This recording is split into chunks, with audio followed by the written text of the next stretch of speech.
Hey y'all, welcome to the Zeitcast Season 3.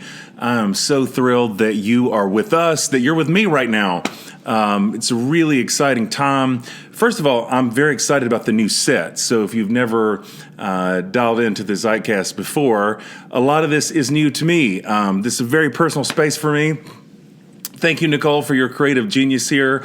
I'm in the middle of things and people that inspire me really deeply and want to invite you into this space.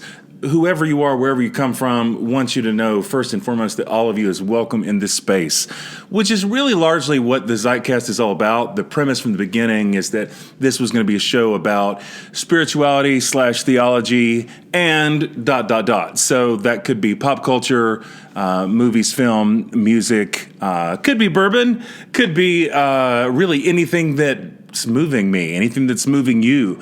And especially with the new season, I really wanted to put the emphasis on the and, because I think it's exactly at those intersections where a lot of us don't always know how to bring our full selves. So in the spirit of that, I do want to give you a sense of this space that is very near and dear to me. I don't mess up anything, but if you can see, so I'm surrounded by favorite books here, a lot of Frederick Buechner, some Stephen King, Martin Luther King Jr., of course, Marilyn Robinson, Aubrey Hendricks. The copy of Where the Sidewalk Ends that my parents gave me in 1985 when I was 7 years old. So I'm around some of my favorite things. My little icon to Saint Frederick Buechner. My friend Kathleen Falsani gave me that for my birthday a few years ago, and it's really special to me.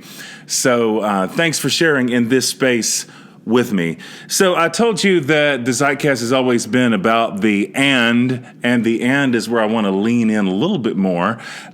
This is, though, the Zeitcast barrel proof. So the idea really is that all the conversations that we have here are going to be uncut, unfiltered, a little bit higher proof, hopefully a little lighter on its feet. We're going to have a good time, really going to have fun, and we're going to talk about a little bit of everything, because I do think everything is spiritual, and we want to talk about some of these intersections where I think life just really happens. It is funny, though, since the theme this season is the Zeitcast Barrel Proof, and I am a person who loves good bourbon. Whiskey, by the way, literally means the water of life. Think about my friend Padraig Otuma and his beautiful book, In the Shelter, talks about how Jesus would have been born in Ireland, then Eucharist instead of bread and wine, perhaps would have been whiskey and soda bread. And that's really hung with me, because I do think everything about bourbon has to do with slowing down a lot. If you drink bourbon fast and you're doing it wrong, the way I like to say it, parties are fast. Bourbon is slow. It's about taking your time. It's about settling in. It's about paying attention to texture and space, and most of all, the people that you're with. My best friend Joel, many of you from the Zeitcast know Joel's wonderful work here. When Joel and I even have a chance to really talk on the phone at length, always the first question for us is, "What's in your glass, brother?" That's exactly how we ask it. "What's in your glass, brother?" That's where we begin. So I'm going to begin there as well. If you're not a bourbon drinker, that's certainly welcome here too. But if you do have something that you want a good pour of, this evening am going to be drinking some Stellum. Stellum is made by Barrel Spirits. Barrel makes some beautiful whiskeys right now. I've got the Barrel Dovetail right here. A lot of really interesting experiments in finished whiskey. So this is finished in rum, port, and done Cabernet barrels. One of my favorite noses, by the way, on a whiskey right now is this Dovetail. But the barrel products tend to run a little bit more in the $90 to $100 kind of range. And one of my favorite things is always helping people find a bourbon that's, it fits their price point. One that I feel like I've never steered anybody wrong has been the Stellum.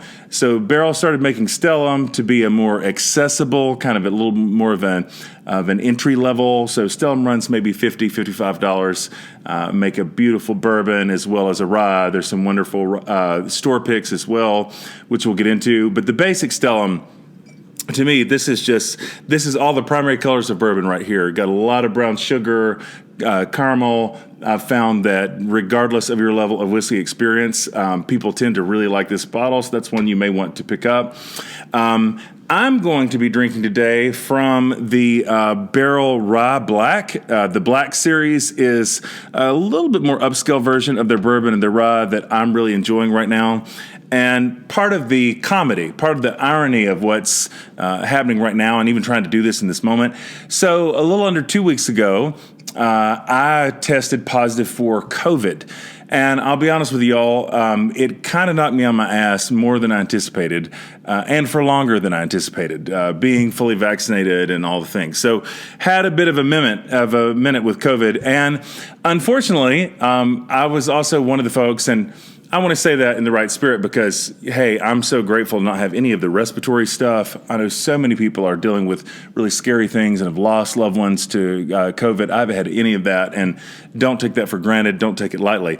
But the thing that is just a little bit funny is that I completely lost my sense of taste whatsoever, like no taste at all. So I was on an experiment for the last couple weeks of trying to essentially carpet bomb my senses and just see what would kind of wake up my taste buds, which I don't think is a scientific technique of any sort. But trying, it'd be like the spiciest Asian thing I could try, the spiciest Mexican thing I think of, like whatever would be normally big and full of color on my palate. None of it worked. Everything tasted vaguely like chicken and also nothing at all. So I just think it's funny to be starting the Zeitcast Barrel Proof and to hit a moment where all of a sudden I can't tell the difference between the devil's butthole and a flower. That's basically been the case. Just the last couple of days, I've started getting a little bit of taste back, and I'm finding I'm enjoying rye a little bit more. By the way, my friends all make fun of me. They like to get me to say rye. They like to hear me say. They just want to hear me say it over and over again, like I'm a sideshow. Hey, say rye for us. And I know I don't say it the way that you find people say it out there who are fancy. Apparently, you're supposed to say rye. I really enjoy the ryes. Would you like to try one of the rye whiskeys? See, even saying it that way just feels unbelievably dorky to me. Would you like a rye? I don't even know how to do that. So I say it the way I feel like in the South, the way it's meant to be said. Rye. I enjoy some rye. Not rye. Rye. So, the Stellum Rye Black in particular, all of a sudden I start sounding like Delta Burke from Designing Women. This is very amusing, at least to me. Is really beautiful. Cost a few dollars more than the regular rye, but I think it's really good. And the taste experience. Hello, Stella. That's my 10-pound Havanese that you're hearing right now. Because this is real life, y'all. So the kind of the taste and thought experiment tonight will be, can I taste or smell anything at all? And we're getting into more conversation. I'm not getting as much on the nose as I usually do from this bottle, but it does smell good. And the fact that up front it does not smell like ass is a general improvement. But let's go in for a bit of a taste. This really is just it's a gorgeous rye. There is definitely, you can taste there's a little bit more age on this than the other barrel ryes. The spice is just right, really nuanced, really complex. That is a beautiful rye. Even the biggest of flavors right now kind of bring me to medium, like a set point of like, I can taste, and I can taste this, which is a win. So we'll start with that brilliant tasting note of not like ass. And really, this is really delicious.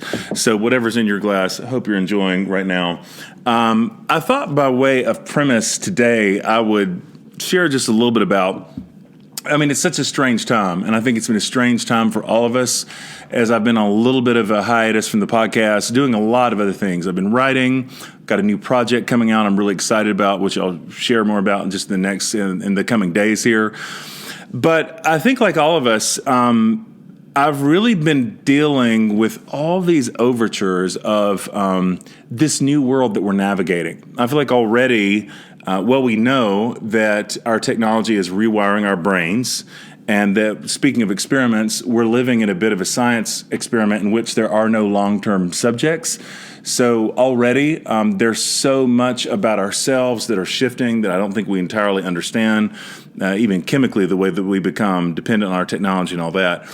But then you combine that with isolation and alienation, being more cut off from each other in a world in which I think a lot of us struggle to know how to have face-to-face connection anyway. And I think like some really unique things are stirred up. Maybe whatever is in here is what gets stirred up. I don't know about you, but I know for me, and I'm not just trying to put a happy face on this, but I think maybe one of the gifts of this season for me is that when you are when you're confronted with the things that are really in you, and everything has space and room to come out. So you're seeing all these things about yourself and your relationships that you wouldn't have otherwise noticed or maybe given attention to. I know one of the big discoveries for me of this season has been, which for those of you who know me, probably not seem like much of a discovery at all, is that I am wildly, ragingly ADHD. And I feel like right now a lot of people talk about ADHD. Culturally, the moment that we're in, I think, means almost everybody has some kind of symptoms of something like ADHD, some of that I think being technology.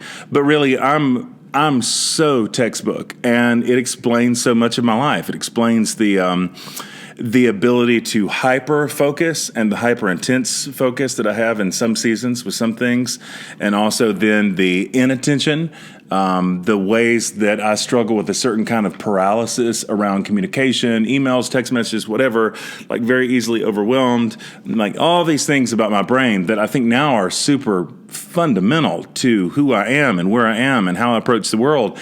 I wasn't aware of it all, but I think, you just have this much time and you wander into stuff. And I really want to, especially in this new season of the Zeitcast, to have a lot of space to wander into some things that are good. While there is that kind of self-discovery and there's reflection and all those things that are really important that have to do with slowing down, I have found, and I think this has probably been true for a lot of us, we've had to find whatever it is that kind of gets you through the night, whatever keeps your own spirits in the dark. I'm surrounded by Frederick Buechner, and I think about his great phrase about preaching there, that preaching is like whistling in the dark. Sometimes you do it to keep your own spirits up. We do have to find ways to keep our own spirits up. We have to find stories that are bigger than our own sense of story, larger sense of scale and scope, stuff we can kind of get lost in, art that we can get lost in, something that's beautiful, something that makes us still want to be here. And I think within reason, as long as it's not utterly unhealthy and addictive, anything that you get lost in that feels larger, anything that's beautiful, hey, that's really, really good. And I think there's something really important actually about being able to share those things, to be able to share the things that actually bring us joy. One of the things that I've thought a lot about in these last couple of years, and even doing some of the writing I'm doing, I feel like a lot of us, in terms of my own community, found each other because we had a similar shape of trauma. We knew what it was to hurt in the same way. We knew what it was to feel broken in the same places. And so initially, there's a bond that comes out of that I think is really important. And I would never want to minimize that, because I think out of trauma, out of pain that is shared, there's something really sacred and holy and wonderful that happens. In some ways, how can we bond with anybody at all? How can there be any connection that's deep and authentic and sustained unless there's shared pain? Because I think ultimately the things that unite us are not so much our shared victories, but our shared failures, our shared losses. These are the really human things that break us open, that kind of break us up, and oftentimes cause us to find each other. That's important. That's good. But I've also been struggling with this tension that I think the further that we go, experiencing pain, experiencing trauma, we find that pain isn't enough to bring us together either. That actually, in order for us to experience any kind of community, that it can't just be about shared pain. It can't just be about a shared sense of loss. There has to be shared joy. Shared joy is so foundational to any real thoroughgoing sense of community, to any sense of self, really. Now, what's bringing you life right now? That was a question I remember from one of Barbara Brown Taylor's books years ago that's lingered with me, where she talked about how she had a friend in her life who would always ask her, what's saving your life right now? And I love that question so much. What's saving your life right now? From week to week, for me, that answer changes. From day to day, that answer changes. Some of that may be because I am, in fact, wildly ADHD, and that's okay. But, the fact of the matter is, I think that's the right question. What's saving your life right now? And I realized that for the Zeitcast in particular, I wanted this to become more about that. The things that are keeping me alive today, the songs that I'm singing to keep my own spirits up, where I'm finding joy, where I'm finding life. For some of us who've experienced a lot of disillusionment and disenchantment, where is their life on the other side? Who's inspiring us? Who's moving us? What is the reason, however small, however slight, whatever curiosity even that it is, whatever it is that piques your interest enough to get out of bed in the morning? Hey, that stuff really matters. What brings you joy matters. A couple years ago, and I hope I'm not boring any of my friends here, but hey, this is a pretty big story in my life. Some of you know that I'm a massive fan of U2, so the Irish rock band U2. I mean, and when I say fan, even there's no way to say it that doesn't feel understated and like I'm being too calm. Because the fact of the matter is, y'all, I have been to 30 U2 shows as an adult, which is probably qualifies as some sort of addiction. But 30 U2 shows, seen them in different states, different countries, Dublin, Ireland, maybe 7 or 8 times, I think now, where they're from, which is a pretty magical experience. And so I always had designs on this drivenness to meet Bono, to meet somebody in the band. I feel like a lot of fans have these cool stories about meeting a band member, and it just never happened for me, y'all. Like, I would try to, no matter what I tried to do, if that's be outside the hotel, the arena for a sound check, or after the show, or like whatever bar they frequent, whatever it might be, I tried all the things just short of cooking anybody's pet rabbit or something that's out of Stephen King's Misery. I feel like I tried it to meet a band member, and nothing ever happened for me. Until in 2017, U2 was touring the Joshua Tree again, 30 years later, revisiting these magnificent songs. And I think I went to 5 shows on that tour, by the way. But I got an invitation. I love Bono's nonprofit. He has this nonprofit that just does beautiful work. A lot of stuff around poverty and AIDS in Africa, global relief. The One campaign has been absolutely crucial. Maybe, you know what? That's worth taking a minute to linger on, actually, because I think as much as it's easy to make fun of celebrity causes, maybe even celebrity bourbons. Bob Dylan has an excellent line called Heaven's Door that we'll talk about one day. It's got a celebrity connected to it, like you kind of roll your eyes, like whatever.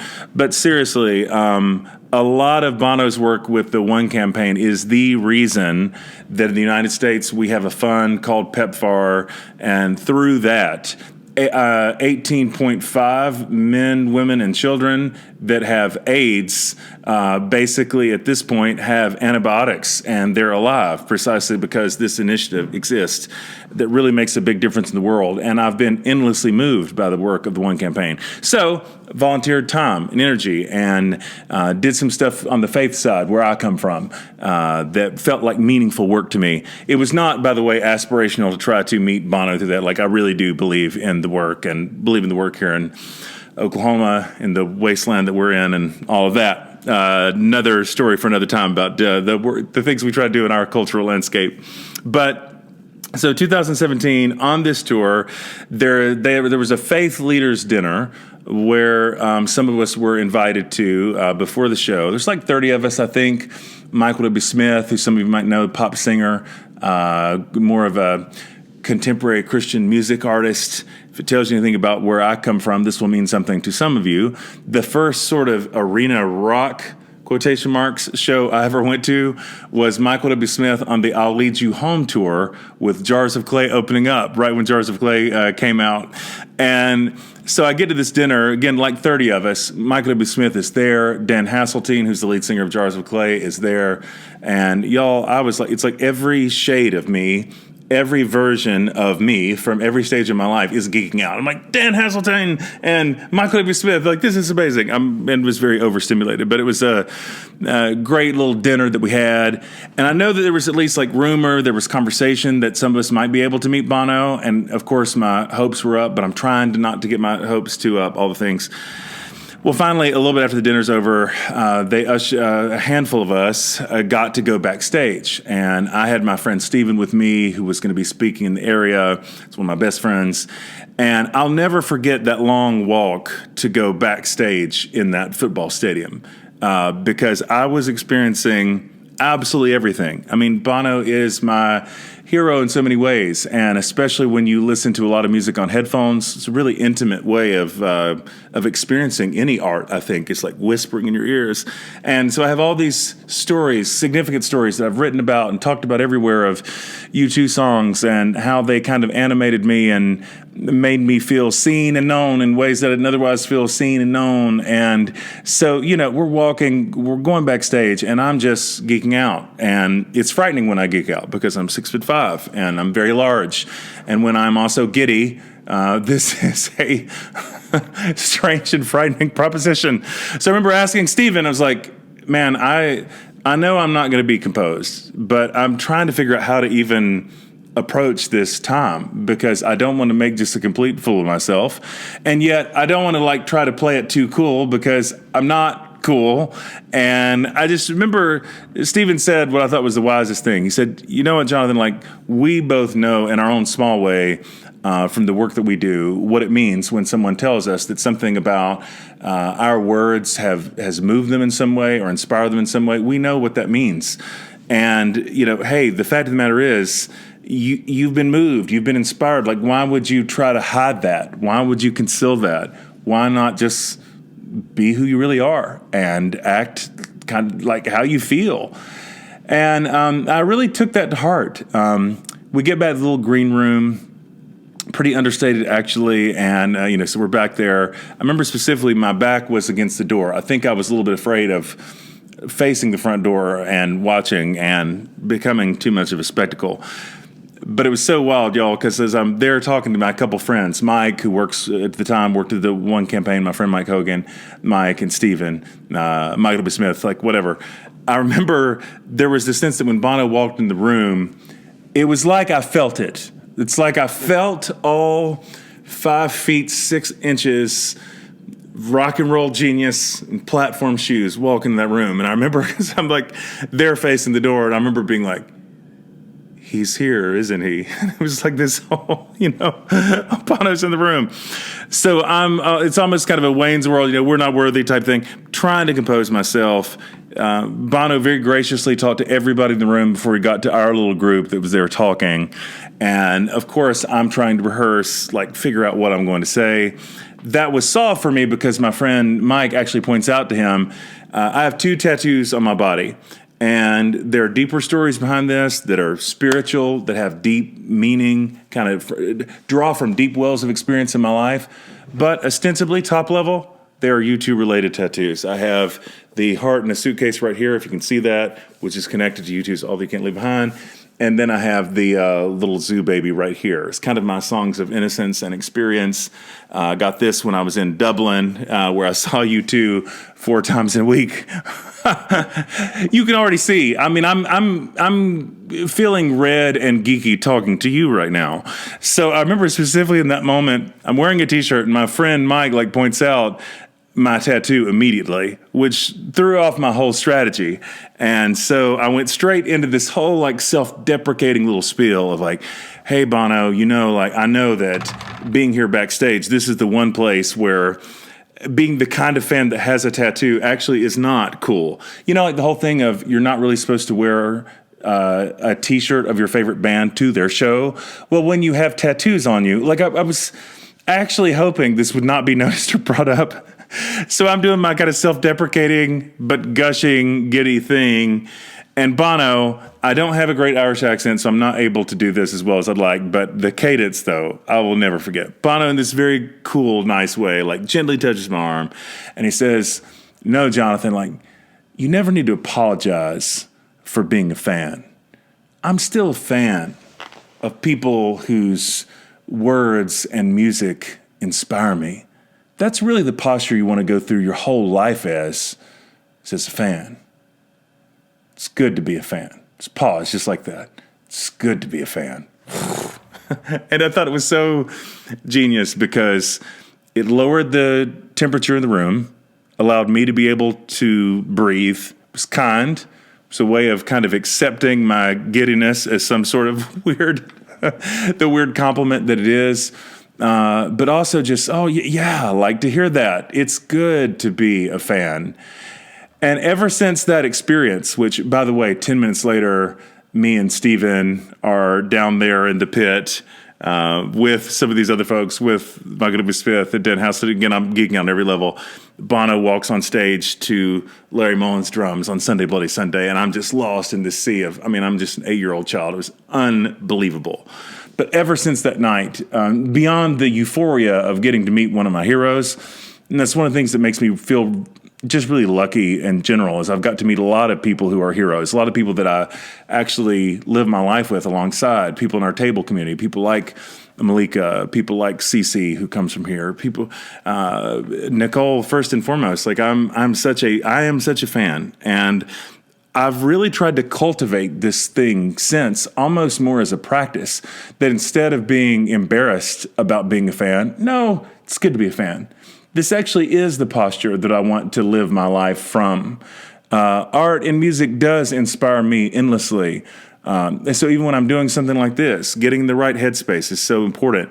I was playing Bob Dylan's last record he recorded at 80, and the first song on that record, if you've heard it, is I Contain Multitudes. And I wanted to hear that track because the lyrics to that song put me in precisely the headspace that I wanted to be here. I contain multitudes. You contain multitudes. We all do. And these worlds that can feel diverse and unconnected and disconnected, like, no, we do contain these big spaces in ourselves. And I wanted to feel something about that before I talked about any of these things. It's good to be a fan. It's good to be a fan of art and music that inspires you. One of my other very dear friends, Dr. Chris Green, wrote a book recently called All Things Beautiful, an Aesthetic Christology. And while I've been sick these last couple of weeks, this book has just felt like manna. It's been so rich and so good for my soul. I try to be really intentional to not only surround myself, but then to press in to the things that really inspire me and move me. And I hope that a lot of what we can do as we build this new season of the Zeitcast together, and I do see it that way. I want this to more than ever be an interactive experience. I hope that we can share our joys. I hope that you can share the things that are bringing you life right now. I want to know those things. And that great question, again, that brilliant question of Barbara Brown Taylor's, what's saving your life right now? I want to know. And I want to talk to you about the things that are saving my life today, which is probably means that it's going to be pretty diverse to the point of maybe being maddening. That will mean that on some days we'll talk about TV shows, because this is truly the golden age of TV. And so I wouldn't know how to do something like this right now and not talk about Succession, not talk about Station 11, not talking about something really fun and energizing in that way, like Yellow Jackets. That means some days I may well be talking about the NBA and the Lakers experiment of a season, whatever it is that's moving me, whatever it is that I have questions about. If it keeps me going and if it gets me out of bed and it pulls on something in me, I'm just going to assume that hopefully it pulls on something in you. And I hope that as we talk about these things that we can share a glass together. So Stellum, once again, is highly recommended, and unfortunately not a paid advertiser for this episode. But I hope you'll feel that sense of permission, and that we can kind of we can be fans together. We can explore the things that are bringing us joy, things we have deep questions about too. I do want to encourage you that if any of this connects with you in any way, please hit that like, comment, subscribe button. That certainly means the world to us. The podcast is going to be available on Spotify, Apple Podcasts, wherever you listen. We're also going to keep coming to you on YouTube a couple times a week. I'm certainly going to be bringing to you some of the people whose art and music and work, whose lives inspire me. So that's going to be fun. Hopefully over some bourbon, kind of like there's the YouTube show, where everybody eats the progressively hotter wings. So that'll be fun to do a little flight where we have progressively hotter bourbons. So that should be a good time. But I want us to be able to geek out together. I want us to be able to share our loves and our joys in a way that's uninhibited and in a way that really gets into some stuff that's tugging on our souls. So please know that Patreon is going to be much more active. So any way that you can support us that way, certainly appreciate, and we'll look forward to getting to engage with some of y'all on kind of a different level there. But hey, I just appreciate you hanging around, and we'll look forward to here in the next week talking more, exploring more of the things that are bringing us joy right now. Some of these deep soulish discoveries that we have too, that are born out of the isolation and alienation. We want it to be a safe space where you can bring all of you to the table, which is kind of the great theme of my life at this point, that I do believe that there is a table to which all of us is welcome, and we are able to bring our whole selves. I hope that something about this little digital space in particular can be that kind of space for you, where you can breathe and where you can laugh and where we can be together. So thanks so much for sharing this time on the first episode of Season 3 of the Zeitcast. Don't forget, it's good to be a fan. Thanks for geeking out with me.